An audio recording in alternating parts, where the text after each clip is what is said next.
آوا سلیمان ادگل بشکا دنیا جنین دو که ابکارین دستی خواه بجدار بویند بازاره که چند روژی دا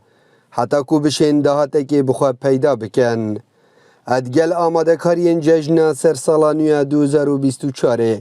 بازاره که تایبت دناف پارکا نوروسیا دو که دهاتیه دانان و خلق جی قصد کته حتی کو وان کرسته و کارین دستی بخواه بکرن. امشی بشک دارین و بازار ابروکای سری سال دا متشت خویت نشا خلق کی داین عرض کرین و سیکه دا تشت صابه نکرین یا شو گلک تشتکی باشه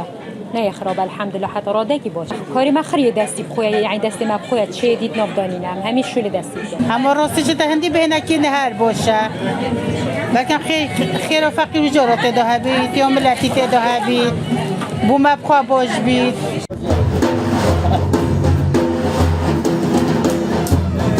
ادگل بازار تایبت شبانه آهنگ و موزیکا کردی لهمان جهدین اساس کرن. ادوی بیاوی دا اوین حسین سروکا سندیکا و نرمندان لقی دو که به وی آوائی بوشار پریز گود.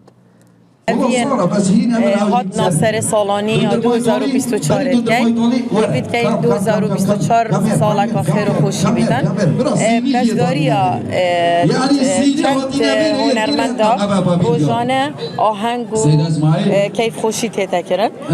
دیسان بسیار و خلاق میاهی و کچکا هنر کردی میاهی و که ناسی که یا بردوام شب و روژه هی ای سال جداش سالین در باز بوی برنامه و بازار تایبت حتی سر سالانوی بوی ری خوشکره که حتی خلق به درفت ببینن لوی بازاری کلو پلو کرسین خواه بفروشن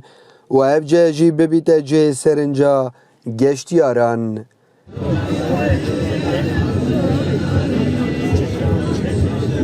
نجانیروی شار پریس دهوک